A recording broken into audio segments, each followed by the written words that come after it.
Now we know what Tom's been up to instead of getting into the transfer portal.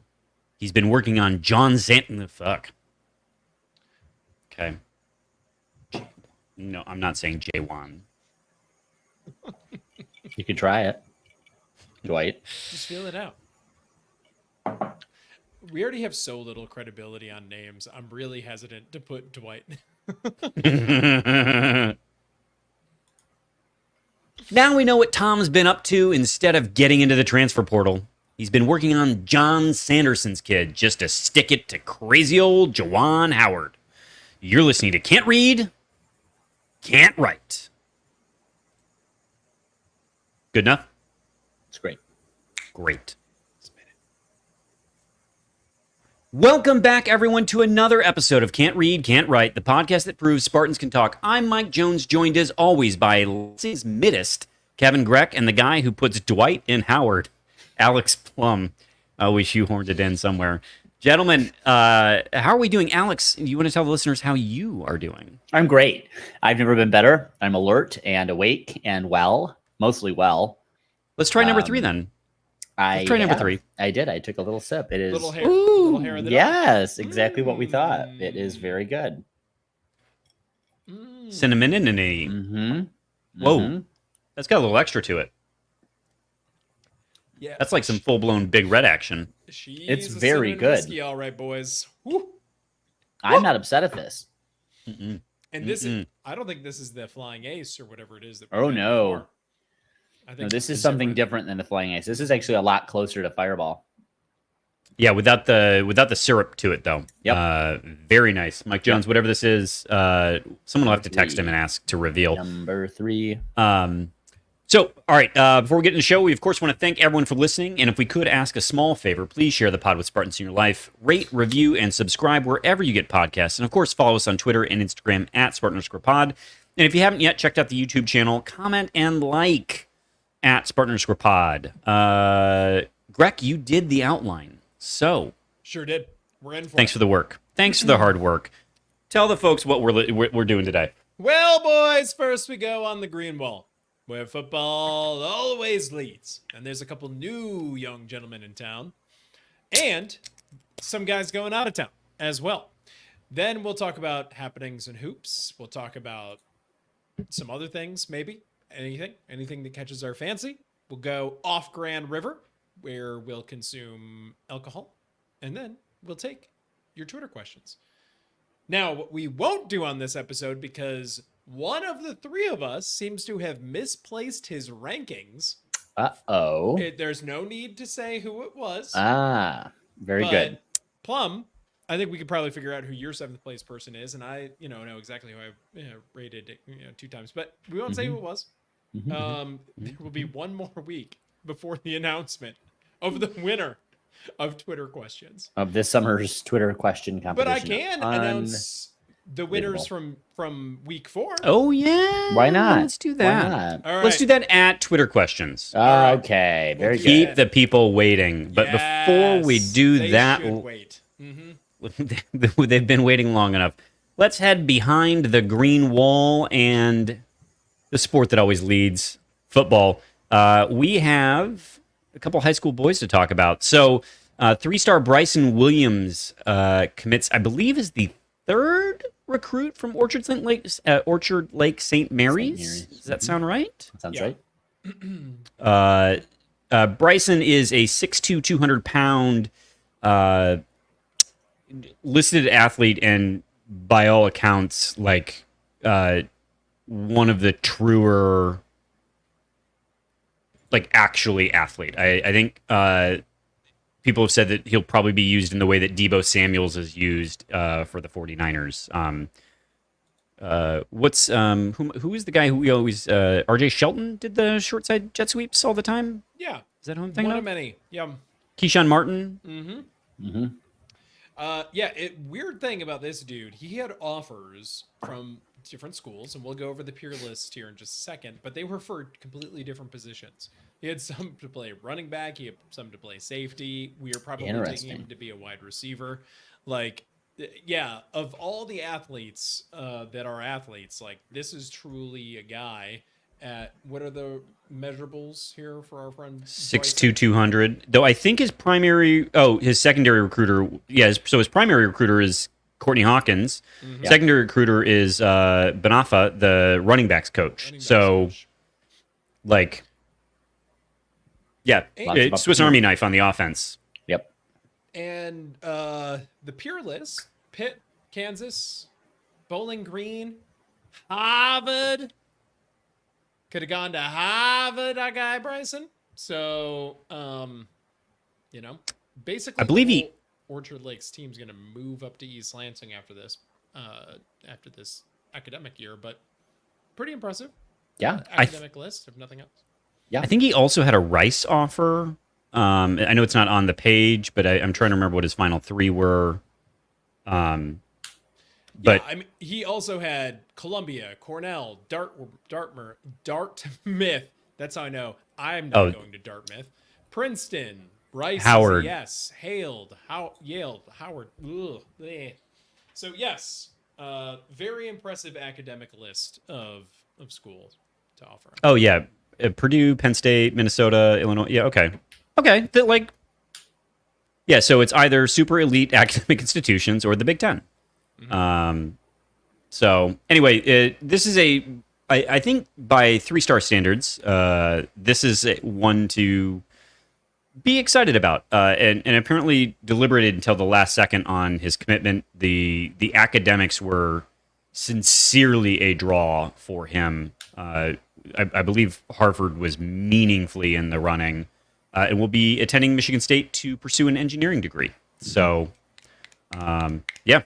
Shout out to the green and white. Does the academic scholarship also cover the additional cost per credit hour for the engineering credits? I assume so. But it would be fun if MSU was like, no, we're paying for a comm degree. If you want to upgrade yourself to engineering, you do it yourself, Bryson. I'm sure this is Sparta or whomever has that covered for him. So Very much. but so anyway, Bryson, welcome, and looking forward to that. We'll talk class in totality, but we also picked up I think at least one walk on in Sean Foster. Yep. 6 foot 170 at a Grand Ledge, 2-star recruit. Had a couple of actual offers though. Could have gone to Central. Could have gone to Grand Valley. So choosing to walk on at MSU, I guess you could stay at home from Grand Ledge. You just have to, you can pick up something from Horrocks every day on your way into class. But Good God. so if he's a 35-year-old woman, that might really appeal to him. So That's nice. I feel like we should have a Horrocks sponsorship. For I think sure. I just ruined it. Yeah. You haven't helped. Well, Plum can just start talking about like where he went to school, what colleges he was in, the very specific floor he lived on. It'll fit right in. My address. Right in. 307 North. I think it's a faculty's office now. Very sad. Oh, really? That makes sense that they would have. Yeah. Yep. All right. So, Greg, you've got a note in here. 15th commitment and 7 of 15 are from Michigan. What are your thoughts on the class so far? Well, I mean, the big knock on Coach Smith coming in was, is he going to be able to recruit the state? And here it is. Here he is. He's got over half the class, or just about half the class, is from the state of Michigan. It does help when 3 of those guys are from the same school, but clearly prioritizing the state of Michigan. I would say 7 is on the very high end of guys from Michigan over the last, 10 years, so to speak. Like, I think there are years where it's like not even the Tucker years, but even the D'Antonio years, like might max out at like 3-4. So if what you want is the program to prioritize the state of Michigan, you are getting it right now. If what you want is to win football games, that remains to be seen. I'm concerned about talent in the state. What's wrong with a solid 3-star? What's wrong with a middling to very average 3-star? You don't think we can win a national championship with those kinds of recruits, Kevin? Well, let me tell you this, Alex. let me put it to you like this. You're looking at a very average, middling 3-star right here. How many national championships do I have, Alex Bloom? How many? How many? I can say this. I can count it on fewer than one hand. Mm-hmm. You sure can, bud. And that's the concern. I watch football to see something Yep. greater than myself. Yep. And I'm concerned that for the next couple of years, I'll turn on the TV and that won't be the product on the field. But we'll see. I mean, but in fairness, you don't think that this class is the class that has to it you can imagine a world in which winning begets better recruits and more winning Sure. begets more recruits, right? So Yeah. I think it's what do you do this year and what's next year's class look like? And the transfer portal is the transfer portal, and it can always it giveth, it does taketh away, but it does giveth, and it papers over a lot of the holes that come up. And Lord knows they're going to come up one way or another. The 4 stars are going to transfer at the same rate as the 3 stars. So maybe the staff is like, let's bring in guys that we grade high and we can get pretty easily with NIL. And then let's budget our real NIL money for filling holes with guys that we know we can contribute. Mm-hmm. That we Well, and I know- can do the contributing. Sheehan's talked about this a lot, but that they only use 28 official visits during the summer season. They get 70 that they're allowed to have. So I don't care how many you're giving away in the fall. Like they clearly are budgeting a plenty for transfers to officially visit Michigan State University. So, Yep. which, I think makes some sense when you're taking over a program that you're just realizing. And we've seen this offseason, the folks that they did pull out of the transfer portal, by and large, were either very early in their tenure, so runway, right, to build with the program, or were played a lot of snaps, meaningful contribute. Like this was a better, notwithstanding Kenneth Walker, this was a better transfer class haul, I think, than anything Mel Tucker ever did. Sure. But that's a factor from a coach jumping from one school to another. Yeah, like that's a card you can only play once. Oh, sure. I'm not even counting the Oregon State transfers in my mind when I'm thinking about that, though. I'm thinking like the guy, the cornerback from Arizona State who was all Pac-12, the freshman from LSU who played in every single game as a defensive back, Big Worm out of Oregon. We love Big Worm. Yeah. Anyway, let's chat some shooty hoop, shall we? Did want to put in a note before we do that. The guys going to media days were announced in Chicago. Jack Velling, Dylan Tatum, Nathan Carter. So these are presumably the leaders on your team for next year. Jack Velling, you'll note, Oregon State transfer, new to the program, but will be there this year. So Dylan Tatum, not a surprise. Nathan Carter, not a huge surprise. Jack Velling, from what we've heard, I guess probably not a huge surprise either, but that's your representatives in the Windy City for the Democrats. Did you say DJ, not going to pronounce his last name, Ulongale, former Oregon State quarterback who went to Florida State, Yeah. was asked to go to ACC Media Days, and he's like, no, I'm new here. I don't know these people. I barely know the teams. Right. Like, no, I thought it was actually like, it was a really nice note that he put out of like, I appreciate that the quarterback's important, but like, there's a whole group here who's earned what we're going to accomplish this year. Yeah. They should be there and not me. It was super mature. Anyway, no shade on Jack Velling, but just saying. All right. Moneyball, shall we? Yeah. Did either of you get a chance to read or see any of the recaps from the media folks who made their way down? I glanced at him. I heard that shots were made. I heard that Frankie can fill it up, pull it up from past half court, which to me just Izzo saw that and was like, he's already benched. He's benched right now. Like he starts the season benched because of this. So that's what I saw. What else? What else did I miss in the I don't fiction think- that is Moneyball? I think the bigger deal is, can Frankie Fiddler compete at a Big Ten level? There was a pretty resounding yes. I don't think anyone thinks he's going to be shooting from the logo. We all know that's not going to happen. I think Frankie Fiddler knows that's not going to happen. Yeah. Booker is bigger, legitimately bigger. I think that's the big stuff from Moneyball. I don't, otherwise everyone's, I don't know. We kind of all know what we're going to get. Yeah. So- There's a number of updates on high school boys in the basketball recruiting, but we're just focused on one. Plum, you wanna tell the listeners about the one recruiting pursuit that we're interested in covering? Indeed, I do. John Sanderson, folks may recall, was strength and conditioning coach at the University of Michigan for the men's basketball program. Wait, is he not anymore? I don't think so. I think he left, didn't he? What? Yeah. Why? Under what circumstances? Okay, I thought you were. What would actually lead to serious. that? What? He's led up at, he's to at it? Illinois now. Oh, is he at Illinois? Okay, so he did. Of course he did.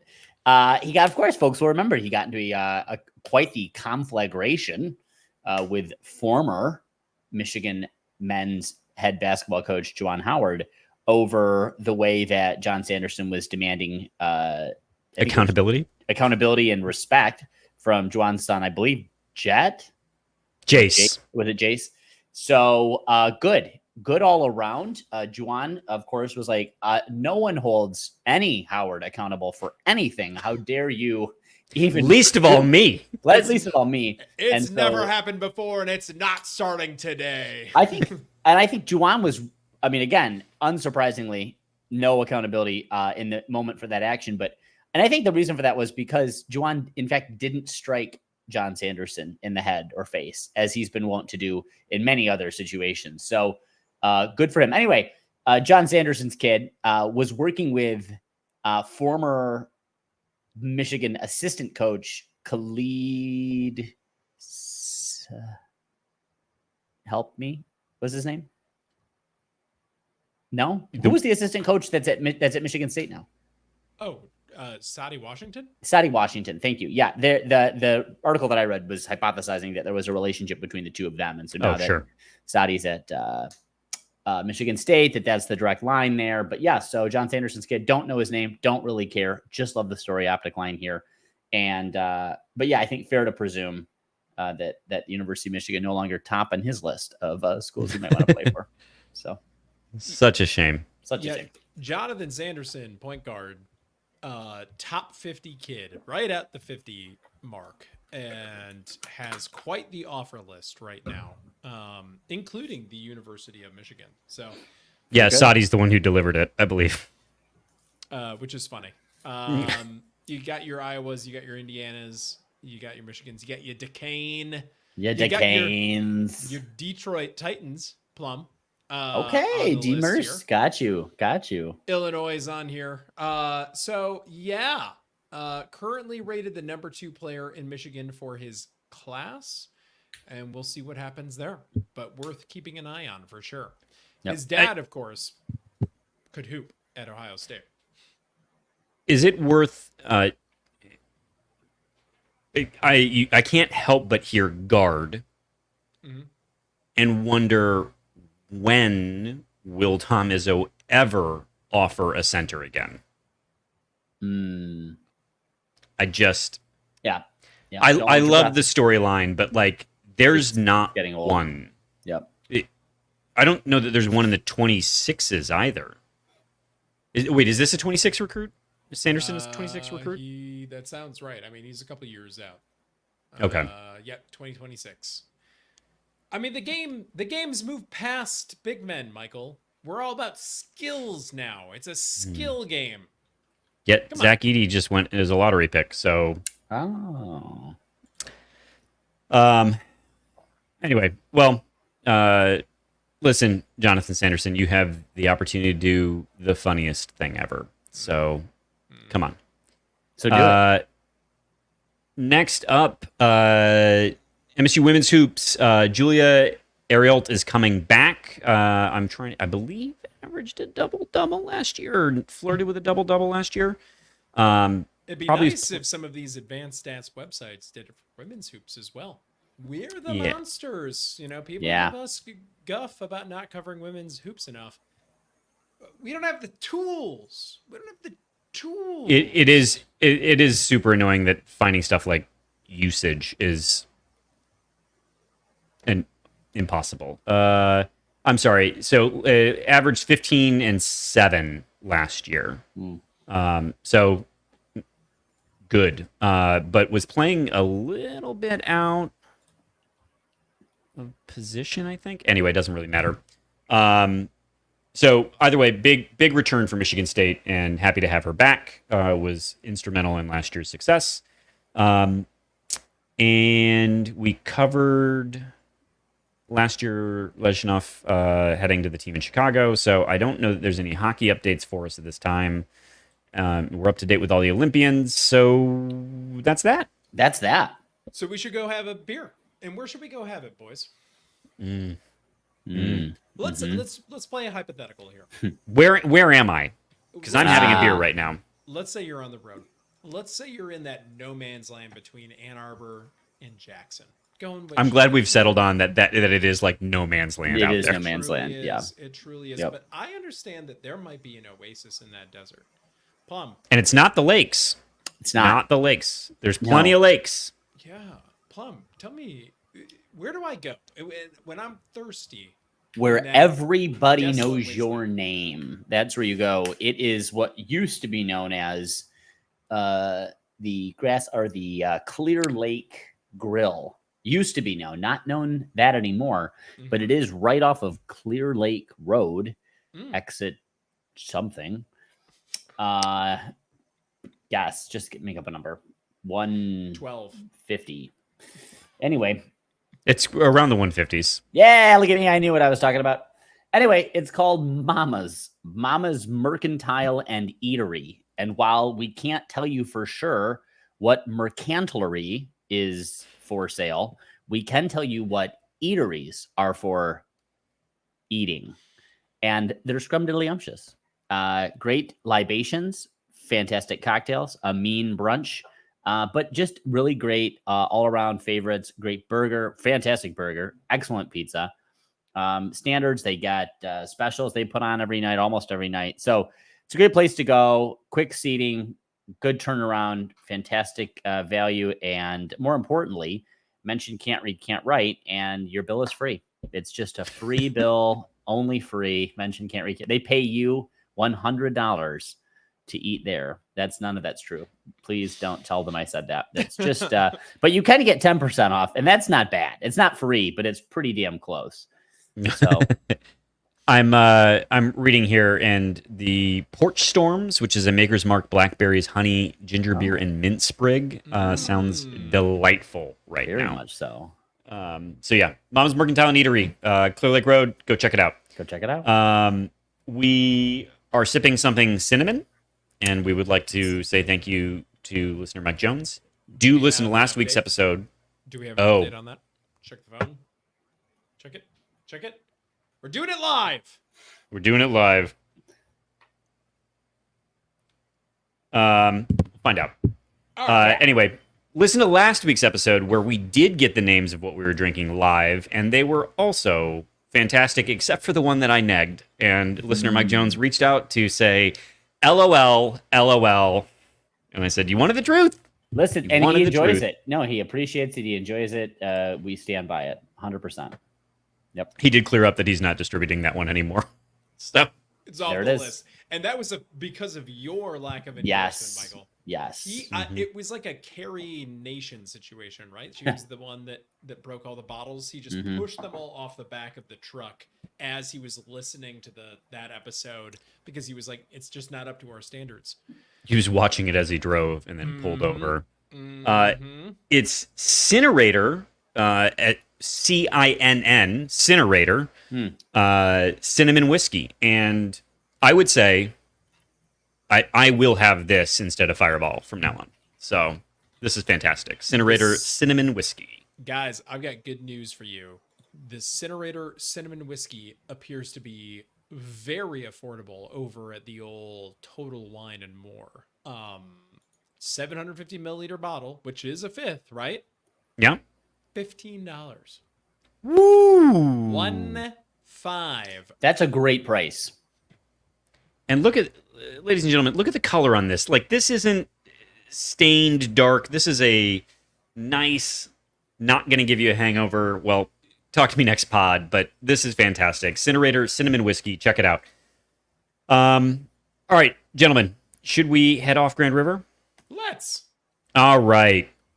Off Grand River we go, and it is time to, I'm just saying, drink heavily on here. Yeah. Yeah, it was the first thing I updated in the whole outline. Great. Great.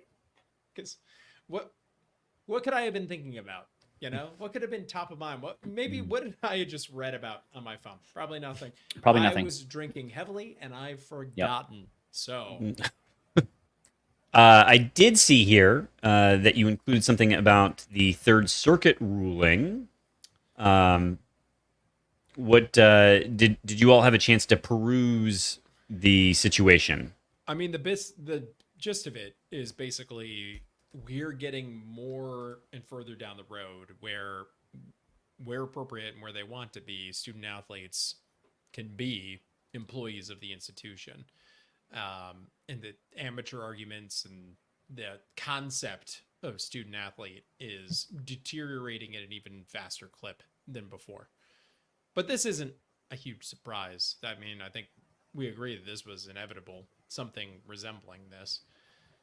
So I don't know how deep into the weeds we want to get on this, but it's just a continuation of a theme and marching towards that inevitable conclusion where either the Division One revenue generating sports carve off and go do their own thing, or the NCAA kind of implodes. So I'll say this, it was a very well written opinion, and the specific question at issue was whether student athletes can bring suit under the Fair Labor Standards Act, which and really dug into the hyphenate of student athlete as like stop this notion that there's something that's mutually exclusive about being a student and a professional, that you can't do both at the same time, is the judge took some issues with. And so importantly though, I think actually this does give hope to, let's call it the NCAA in a broad sense. It was very clear that not all schools fit into this bucket. There are plenty of sports at some schools and plenty of schools with all sports for whom this is not a professional endeavor. But that Michigan State football is a professional endeavor. You are making an insane amount of money for your member institutions, and so and the nutrition, the sports performance, the workouts that are required, stop. But at Madonna, which I think is D2, D3, maybe. are you talking about the one in Livonia? Is that where Yeah. you're going Yeah. with that? I mean, or Ferris State or Grand Valley, Concordia, which I think Yeah. announced that they're actually suspending some I of think their so. sports, right? That's right. Yeah. Yep. but that anyway, all of these schools, that the notion of professionalism there is not the same question being asked of major institutions that participate in all of their stuff being televised. So anyway, fascinating opinion. Judge Restrepo, who actually from law school, is a great judge. It's worth a read. Check it out. Wait, how do you know this judge from law school? He taught some classes. Oh, Yeah. So I thought you were saying this was like one of your peers that's like grossly Oh. outperformed you in the. Because No, it's I'm not hard to sure look you around at my law have. school class and see people who outperformed me, Yeah. but no, I don't think. But no federal judges, not quite there yet. No. You'd have to. I think you would have had to have been appointed within the last 8 to 4 years to be that young and be appointed. So And there you were could be in the Federalist Society or something like Ex- that. That'd be yes, I was trying to not say that, but yes, that's what it was. I would have done well there too. I really would have done well there. It's a shame. It is a shame. Plum, All right. I think you could have been like an all-time log cabin Republican. Like Oh, truly. 100%. Oh, I think you could have. I know. It's a real lost opportunity. Didn't you want to like Mm-hmm. Early on. when you first came out? Yeah. Yeah. And then it was just, I think I went to like one meeting and it was so overwhelmingly like out of touch with itself, just so deeply and grievously inauthentic and striving for daddy's love that was never going to come, that I was like, oh, I can't with this. This is so sad that I have to just lean into this base progressivism, this woke performativism, which I've mastered. Let's just be clear. You sure are.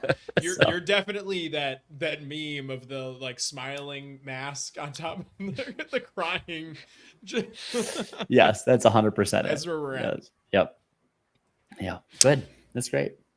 And then I see you left a note on here about San Jose with plastic coyotes. Yeah, well, you texted us about it. Oh, so you literally take everything that I texted and you just threw it into the outline. Listen, man, I was letting you go your own way. This was a choose your own adventure. But it's a nice little human interest story. Do you want to share it? What was it for? Oh, for geese. Yeah. Yeah. So San Jose State has a problem with geese shitting on the field, so they bought a whole bunch of plastic coyotes and put them out there. So it's a nice little touch. It reminds me of I went to a beach one time and there were like little stakes with just like twine in between them, just like suspended like an inch up off of the sand. And I was like, what is this for? Why is this surrounding this area? And they were like, oh, it keeps the geese out. And I was like, geese have wings. This keeps the geese out? And they were like, yeah, it does. They're Just does. truly stupid animals. And when you know it, we were there for a week, never saw geese in that area. Everywhere else, but never in that little square. This Plum's going to be annoyed that we're delaying the pod to share the story, but I had to pop into Walmart the other day. And I was waiting to go in. I was on the phone with somebody, and I see this woman pushing a cart, herding geese out of the parking lot, as if like this is a major concern, right? That like people are Yeah. gonna run over all of the like lawn rats that are geese. And so she like manages to eventually corral them, and one of them did like wander off, and it was like, oh, I'm not following the flock, and so turns around. But so she gets them all up over the curb, and she thinks her job is done. She turns the cart around, and then all of the geese start following her as if she's now the mother goose. It was, and so she had to turn around. It was a whole thing.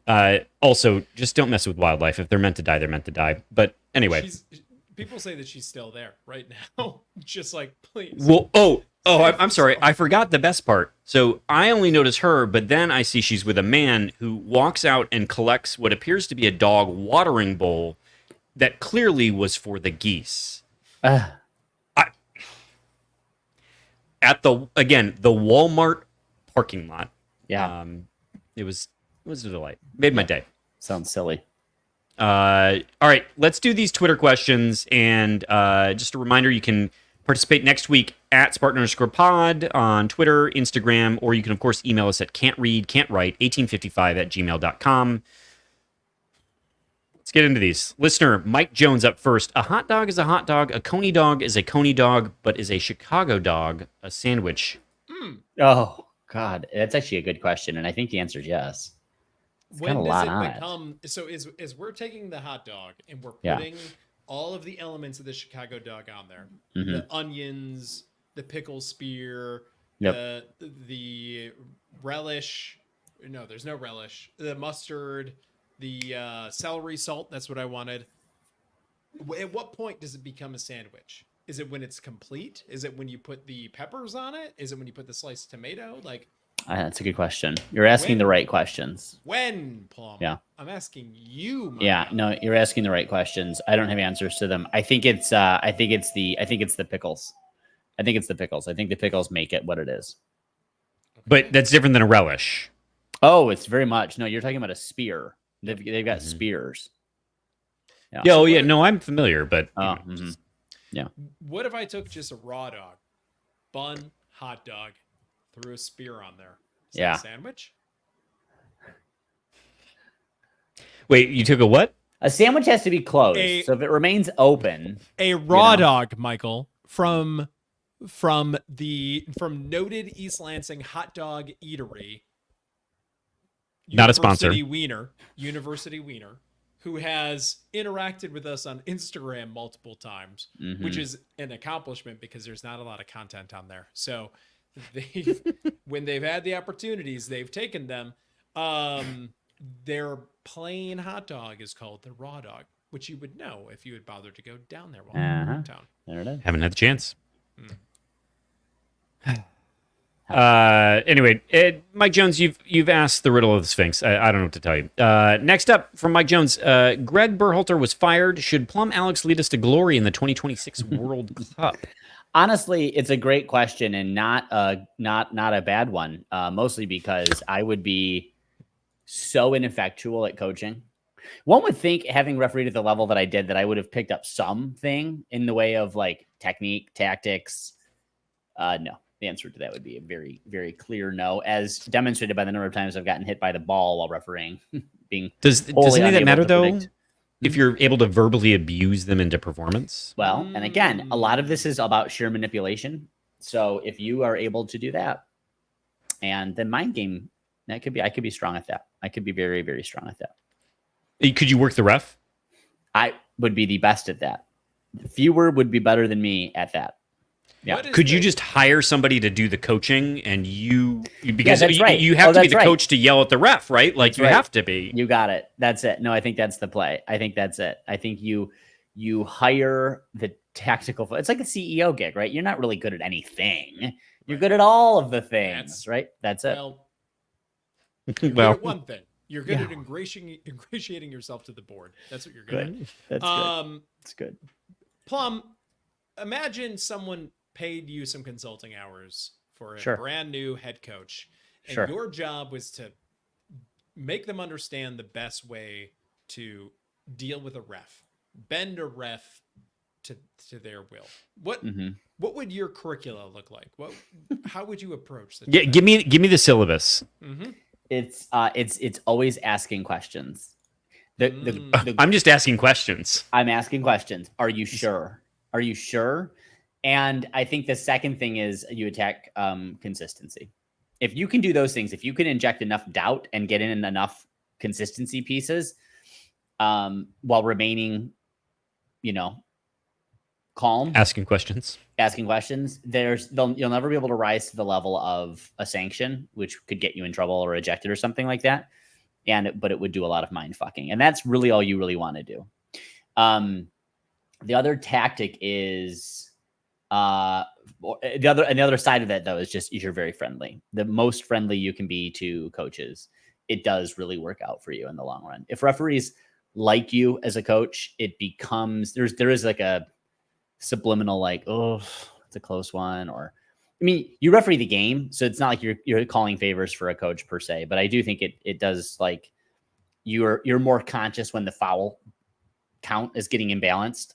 Like, okay, I like Alex. Like, I'm gonna let's find a couple here to kind of get this thing back into balance, and so those kinds of things. Whereas if you're just an asshole, like there's not that, I don't think that referees would go out of their way to try to fuck you, but you don't get any benefit of the doubt anymore. Right. And you're not, that consideration is now gone. What about taking and holding the basketball and just staring at the referee for what seems like an eternity while Kelly Pfeiffer wets himself? Yeah. And Kelly did right down the leg. You get to see the urine travel. I'm not- Ran. I'm not sure that wasn't pre-ejaculate. That, yeah, that was unreasonable. And I would say those kinds of things, like they don't generally work in the long term. Well, they especially- work in that Kelly Pfeiffer no longer has any credibility, and no one will ever respect him, including his wife and children. It works in that way. It does highly effective in that way. It turns out, yes. That's So, based upon your sort of thesis there, Sure. how is it that Tom? Because opposing fans think that Tom not only works the ref needlessly, but is effective in doing so. And he doesn't seem to be particularly friendly or asking questions at all. Well, I mean, I do think he's friendly after the fact. he is. But Tom is incredibly friendly before and after the games. He establishes good rapport with coaches, and I think if you do that and you're earnest in it, and you are doing things like reaching out and sustaining contact and taking referees' calls to discuss coast plays and things like that, that works in the long term. So that when you have a game, you're allowed to be your emotional self, and that's allowed. You could just be, oh yeah, that's how he is in the game. As soon as the game's over, we're back to where we need to be. Those things, And again, at that level, you see the same people. Where the disconnect is in the international game, and this is the problem with national team coaches. There's no consistency. In the MLS and the Premiership, you know who the referees are. You're providing grades for the referees, and so there's a symbiosis that has to happen. You don't have that in the international ranks.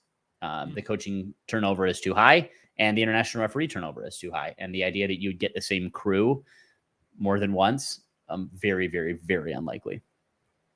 Yep. All right. Next up, Raymond Chains. Here's a sports question. MSU has often upset superior Penn State teams. Will this carry over into the program and culture? Do you guys agree with the premise of this? I don't know that I do. Yeah. I guess superior in recruiting prowess, especially recently, say over the last 10 years. But I look at those Penn State teams, and before we beat them, I've often thought we have a really good chance of beating them.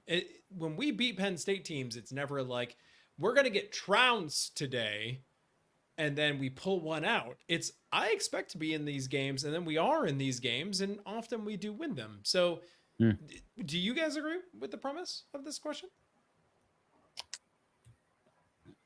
I think the challenge here is, you're right. The recruiting, particularly over the last 3-ish years, has been, I mean, Penn State has been recruiting at a really great clip. But James Franklin's regularly, which, and half of the James Franklin reputation is based upon his performance against Michigan State. But I do think that because he does that so frequently, these games always feel winnable. His ability to choke is unright. Like, I mean, I'm not even being funny here. Like, I don't know how you can be so good and so bad simultaneously. Like, he runs a competent program, he recruits at a great level, he's great with donors, like, he does many good things, and yet is renowned as a choke artist and a terrible in-game decision maker. So, I think that's why they feel so achievable. Penn State should feel less achievable than it does, but I agree. Even years where we're down, I'm like, Penn State's going to be a game at least. Like, wasn't last year, but no. Yes, I know what you mean. What was Lewerke's last year? We went 10-2 that year. 27. I'm thinking 2017. Okay. We went to, was that the Redbox Bowl year? Well, yeah. That was that 18? That was Holiday Bowl year. Oh yeah, Washington State, right? Mike Leach. Yeah. Yep. And we played them in Spartan Stadium in November at noon. And Felton Davis, I think, broke his shoulder in that game. Like, it was kind of a nightmare, and we still beat them. Yeah. Like, and Penn State was good that year. Like, that was not and we knew despite the record of that team that was a very fragile 10-2, a very fragile 10-2. Brian Lewerke threw for 400 yards in that game. I guess Mhm. Brian Lewerke could sling it at Yeah. times, huh? When he needed to. You tell me honestly that over the last 3 years that you wouldn't have taken Brian Lewerke back in a heartbeat. Oh, dude, no, I don't think that's even that's not even up for debate. Like, I think everyone, I'm sure Brian Lewerke is out there feeling very, very like secure over the last several years of like, oh, who was the last good MSU quarterback? Who? And he does a great Ooh. pod too. Like I'm sure he wanted to be out there at times doing that. But anyway, And when you Yeah. see him in the bar, he is like two of me standing side by side, but just one person. It is wild how obviously more athletic he is than me. Awesome. same height, Same height, 2x on the build. weighs only like 30% more, but is like 100% more man. So yeah, it's humbling when that happens. He's still Kellen Davis. Kellen Davis remains the guy that has walked past me that I have been most physically intimidated by. So Well, I'm glad we got that out of you. Got that Thank you out for of the the way, question, yeah. Raymond. Next up for Raymond, this week in Spartan Nation, after a stubborn Izzo misspeaks and stutters during a news conference, at one point saying, "I am the championship of 2026 is this year's goal." Questions about his competence and fitness arise. Jonathan Smith tells Graham Couch in an interview, "We have great athletes. We're starting to develop a culture, and if we pull it together, then you're looking at a 5-win season, baby." Alan Haller addresses incoming student athletes. "Even if you're earning $100,000 in NIL fees, your priority at MSU is academic success." 5 seconds later, Haller and the student athletes burst out laughing. Who am I kidding? It's good. this is good. good. I really thought that where this was going, though, is that as Izzo was losing his mental acuity, everyone else became surrogates for him. Of like, he's our basketball coach. Dwayne Stevens is out there at Western being like, if he's coaching, I'm with him. I'm with him this year. My guy. The people And then people are like, you should step Tax- down. And Alan Howe's like, I don't know what I could possibly do about this situation. It's only 3 months until the season. What could we do? Oh, it hurts. It hurts to say out loud. All right, next up and last up from Raymond. If someone graduated from Lake Superior State but grew up in Lansing and had 2 parents who were Spartan alumni, can he still claim to be a member of Spartan Nation? Hint, say yes. I mean, it's an obvious yes, right? I think so. Yeah. Yeah. We love the Lakers here. Yeah, 100%. I wish we played the Lakers in hockey so much more. Like, I think we would have claimed every other state school up until this past fall, and now I'm sorry, Central Michigan, you're on your own. out. Yep. But like, we would have welcomed you all, and do welcome you all. Have you guys ever been to the campus up there in Sault Ste. Marie? I have not. I've not either. No. I Nope. gotta do a Uper, little Uper tour. Because I've been to the locks, obviously, Yeah. but I haven't been around over there. Next up, G Money Stew. This fall will be my brother's final semester at MSU. He'll be graduating from the turf program. Is there anything you would recommend he does before his time at college is over? I feel like we need an audit of what's been done. Is there anything Yeah. that you guys were like, before I graduate, I need to do XYZ thing? Check out Delta Arms at like 12:30 at night. Okay, that's after graduation, Oh. but good. Appreciate you bringing that up. I think we've talked about our love for the concept of study abroad. It might be a little late at this point if you're going into your last year. Yeah. That Just would drop out of a required course. Plum, is there anything though for you that you were like, before I walk across that stage, No. I need No. I did the things I wanted to do. No. and what did those include? Studied abroad. Hung out with you guys. Did That's what he's got to do. did the things. I don't know. G-Money I don't Stu. really. I did all the things I wanted to do. I think. I guess if I could, I wouldn't have done it. I wouldn't have been an RA my senior year. I wish I'd lived off campus for a year. Okay. Has your brother managed to find his way home after being blacked out on Gunson Street? Because then you've done the experience. I don't. That's 100% true. Is there? Yep. You can talk about all the rites of passage, but that's it, right? I Yeah. mean, Yep. I wonder, do streets, Greg, you might know this, do streets change in their, because Gunson was it. Yeah, I don't think that's changed. I think Gunson, Spartan, that area over there is still primarily students. I do think it's gotten. Oh, I meant like just parties on Gunson were. You guys might not believe this. I'm not going to a lot of college keggers these I don't days. I don't believe that. Oh, I don't believe that at all. No, You look like a predator. You were Yeah. there. Do you guys remember your last? Well, Plum. Both of you were bad at this because you both like left. Because Plum, you went to the Peace Corps, and Right. Jonesy, you hit the road for law school. My last MSU kegger, where I was like, I can still go and hang. I think I was like 24, 25. And my roommate that I was living with was also an MSU alum, and he was working with some MSU students that were interns, and they were like, "Come on over to our house. Like, we're having a party this weekend." And we were like, "Great, we're invited to a house party." And when we were there and we were standing in the middle of it, we were like, "We got to get out of here.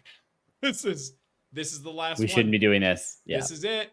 I think it was 25, and it was just like, this is the Yeah. last one. Yeah. I think we're gonna stick to the bars from here on From out. here on out. Mhm. Good for you. You got to make the decision at some point. It does get weird. Yeah. All right, next up from G Money Stew. Have you guys considered trying to get into and watch more of MSU hockey? G Money Stew, are you saying we're not covering Yeah, the I feel like- sport well enough, or Or is this a reminder of how difficult it is to watch MSU hockey because of the Big Ten network? G Money Stew, like, back it up here. What are we trying to say? I think this podcast put a lot of work into following the hockey team this season. I mean, it'd be nice if we had an expert we knew, but Yeah. we don't. And how do we find one? Next up, Mamopaleaf. Taking into account your quote-unquote wholehearted enthusiasm for Olympiasm, how would you complete this sentence, Alex? I'd win gold if blank was an Olympic sport. Hot takes. Uninformed Michigan State University hot takes delivered on a podcast with Rage. That I would win gold at. Who else is in the field? Yeah, I don't think know. You've got all. I don't You get know. the full podium. You just Yep, but that's part of the start gig. swinging. That's part of the gig. If you given the opportunity to define it narrowly enough, you can always find yourself a gold medal. It's like the cross-country skiing and shooting thing where it's just Finland competing. And good for them. Greg, you got one for this? As we established, 3-star Slenderman. I feel what Plum's saying about how you should be able to slice the cake to such a point where you're the last one standing, but I don't think there is such a thing for me. Yeah. And I think everyone knows that. Yeah, sounds right. Next up from Mamopaleaf, the value of an MSU degree is reflected in the Money Magazine 2024 rating of best colleges by giving MSU 4.5 out of 5 stars. Which of the 3 main criteria that the scores are based on, quality, affordability, and student outcomes, would you say you most benefit from? I have to say to Mamopaleaf, banger questions this week, Susan. You did it. We're glad to see you're back. This is good. I would say for me, probably that it's a past tense. Would you say that you most benefited from, right? Isn't that how this should be interpreted for us? Yeah. Don't you just complimented her? You tell her if it's a good All question. Well, and in the past tense, I would say it was the affordability was probably the thing I benefited most from at the time, and today, having paid off my loans or had them forgiven. So, but I guess as I say they were forgiven, maybe it didn't fucking matter. I don't know. In that case, the quality. Yeah. Yep. And I don't know that you can benefit from student outcomes. Like that's what's the tense of the question is difficult here, right? Like I think we all are a data point in positive student outcomes. Yeah. But like I didn't benefit from that in the sense that my MSU degree didn't seemingly connect me with other MSU alums who pulled me up. I'm surprised there's not more of that happens. If I saw a Spartan apply to my job, I'd be like, come on. Yeah. I've gotten that. It has for me. I don't know. Plum, have you benefited from the alumni network? I don't know. I'm sure I have in some way, but I can't think of a specific job per se. Yeah. Next up, the Upper Deck Jerk guy, Will Smith, get a Big 18 championship. Seems like that was intentionally worded there. Will Smith? Yes. Him? No. Yes. Yeah, of course he will. There's no doubt in my mind that he will. Yeah. Or Will Smith will play a coach. Yeah. And Will Smith will play him in his biopic. There it is. Because we are casting post-race now. And it's the right thing to do. And this isn't a race thing, but we know that Will Smith will play Juwan Howard. He's got the slap down.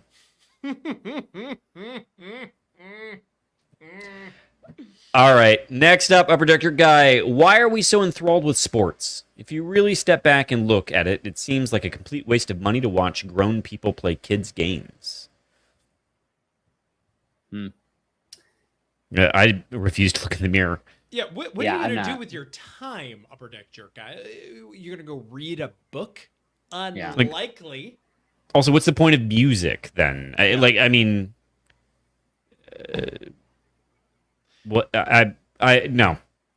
think this is a terrible take. Your worst take, Upper Deck Jerk guy, if I'm being honest. And this is coming from someone, and we don't have the power rankings done yet, but this is coming from someone who mathematically is not winning the power rankings of July. Mostly because you skipped weeks. But anyway, still, not... Listen, it's escapism, right? We enjoy it. It's a good time. It's not that difficult. Speaking of which, apparently Upper Deck Jerk guy is deeply in need of some. Asking, can I get a poem from Plum that can overcome our collective nihilism? We'll come back to this. You've got time. You've got time. Or does a poem even matter? Because what matters? That's fair. That's sad. Next up, Ali asks, does Plum actually watch soccer or is his brain stuck in 2014? The What number was the error of- you made? Oh, well, several. And the text messages I got about this were quite revealing. To be fair, we had not had a little alcohol that night. So I should not be expected to be this fresh in an evening after a Monday at work. But yes, I made a lot of errors, a lot of I didn't know that Christian Pulisic plays for AC Milan. That was a real oops. Couldn't remember a lot of things. So, but that's fine. And no, I really actually do not watch a lot of soccer. I really don't. I followed Liverpool for several years and I just don't watch soccer. After I kind of stopped refereeing, I just stopped. So Kind of gets bored.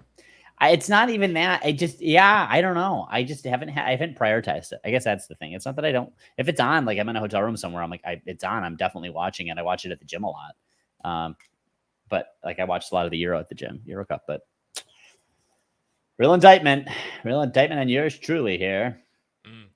Yep. Next up is Kate Wall, who asks, who do you not endorse for president? And that does not have to be a politician. Juwan Howard. Yeah. Will Smith. Oh. Tom Smith. Cruise. Tom Will Cruise. Smith's going to be preparing for his role as Juwan Howard, and he'll just see Mark Oh my Turgeon God, in the that's so stands, good. and he'll just be like, Oh. "Oh, I just get so mad." He's not going to understand why. No, he but won't. He won't know. It'll just happen for him. Yep. Oh, I just get so Yep. mad. Oh.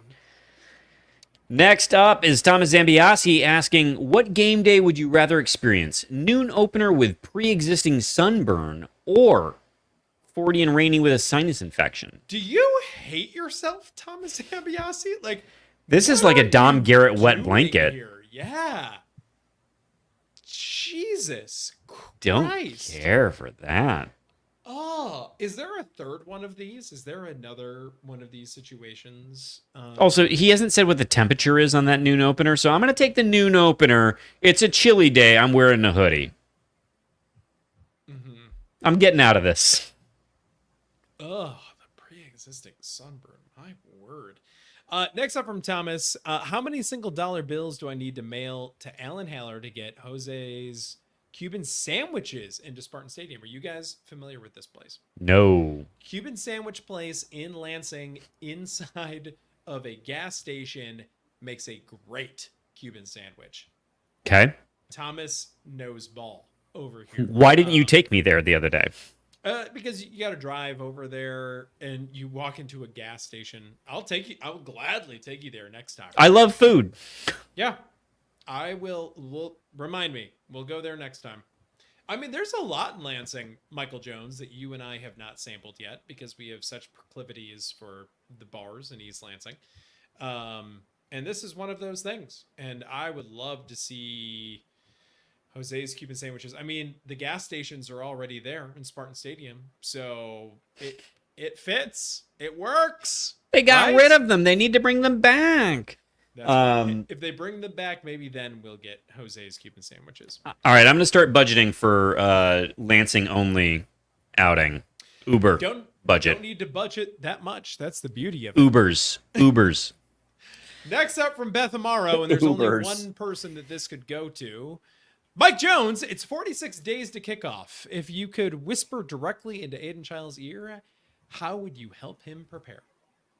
Aiden, don't listen to anything Plum says about you.